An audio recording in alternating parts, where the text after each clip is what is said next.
Écoutez, monsieur, tout à l'heure, il vous a parlé de la liberté d'expression. Il vous a parlé de la pensée unique. Où sont les Africains, les démocrates? Ils sont où? On ne les voit pas d'ailleurs. Hein. Total. Nous, depuis 10 ans, on dit qu'il n'y a pas de démocratie dans ce monde. Qu'il n'est pas possible que la périphérie soit en néocolonie et que le centre, lui, soit démocratique. C'est impossible, puisqu'il y a une interaction organique entre le centre et la périphérie. On a dit non. Vous soutenez les dictateurs. On vous paye pour défendre les dictateurs. Vous couvrez les dictateurs, donc vous n'êtes pas crédible. Ils sont où, les gens-là? Mais sortez de vos trous. Sortez de vos trous. Où est la dictature? C'est en Afrique. Où est la dictature? Vous appelez vos gouverneurs là, les dictateurs? Mais voilà la dictature qui est devant vous, la vraie. Et maintenant, c'est maintenant qu'on va voir les vrais démocrates. C'est maintenant qu'on voit les vrais démocrates. Tout est censuré.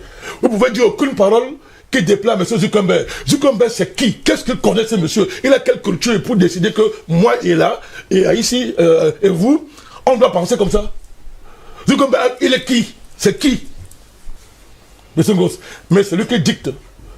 Il dicte. Ce qui doit être dit sur Facebook. Ce qui doit être dit. Et on commence à vous prévenir où ça dictature, monsieur Ngoz. Lorsqu'on confisque les données des gens sans leur avis et on les vend. Qui a vendu les données des peuples à Bill Gates?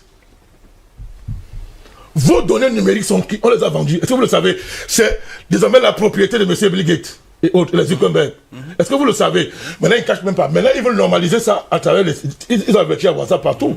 Ils veulent normaliser le crime qui est déjà fait pour vous dire que désormais, ils vont prendre ça. Monsieur Ngoz. Et ils vous disent pas pourquoi ils vont prendre. Ils ne cachent même pas que mais, nous voulons faire les affaires. Nos affaires doivent grandir. Monsieur Ngoz. Démocratie. Si un président africain avait tenté ce genre de choses, qu'est-ce qu'on n'aurait pas dit? On aurait tout dit. Alors la lâcheté qui consiste à venir traiter des faibles, ça parce qu'ils sont présidents qui ne sont pas faibles. Hein. Nos présidents, on les tue comme des bouches quand on veut les tuer. Oui. Vous avez vu le traitement que M. Macron a infligé au président de Burkina Faso à Mondovision. Combien d'Africains ont réagi? M. Macron. Et dans son pays, hein, M. Gauthier. Donc, si...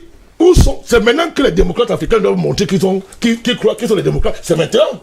Voilà les vrais dictateurs devant vous. Sortez, défiez-les.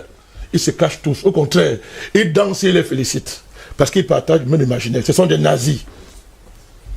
Voilà la démarche nazie.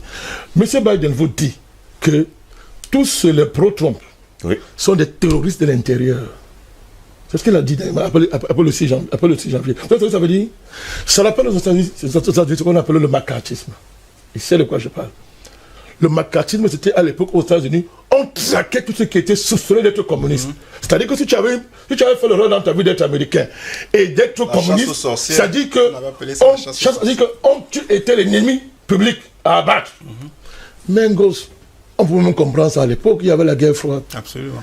Est-ce le même contexte aujourd'hui? Qu'est-ce qui peut donc justifier que M. Biden annonce, alors qu'il n'est pas encore président des États-Unis, il annonce, il vous dit que ceux-là, dont les 74 millions d'Américains qui ont fait l'erreur de leur vie de voter pour Trump, sont les terroristes de l'intérieur. Alors, vous savez comment on traite un terroriste dans le monde, non? Oui. M. Macron, il vous montre ça tous les jours. Quand il désigne quelqu'un, on le désigne, on dit que c'est Ella qui a fait tel attentat, sans aucune enquête digne de son nom. On ne lui donne pas la parole. Dès qu'on dit que c'est lui, qu'est-ce qu'on fait? On l'abat.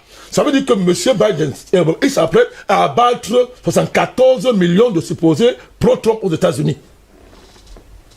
Et vous croyez qu'ils vont s'arrêter là-bas? Non, il faut que les gens... c'est maintenant qu'on va voir qui en Afrique a été un jour démocrate. N'importe quoi. On parle de quoi? Monsieur Ngoz, on parle de quoi? Alors, vous voyez, tous ces gens-là, leurs arguments, c'est quoi? C'est que Michelle Obama est belle. Elle a les cheveux comme ça raffinés. Kamala Harris s'habille très bien. Obama, il est beau. C'est une noire. Monsieur Obama, il est beau, il est élégant, il est calme. C'est un noir. Voilà les arguments qu'on vous oppose devant des gens qui portent des projets les plus criminels que l'humanité ait jamais connus dans la vie. Voilà les arguments qu'on vous oppose en Afrique. On vous dit que non, ils sont élégants, ils sont noirs, machin et consort.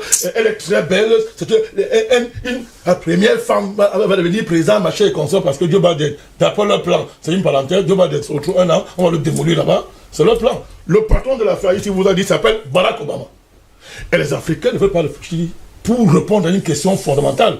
Comment expliquer que l'homme le plus méchant de la Terre à l'heure actuelle, c'est un noir, il s'appelle Obama?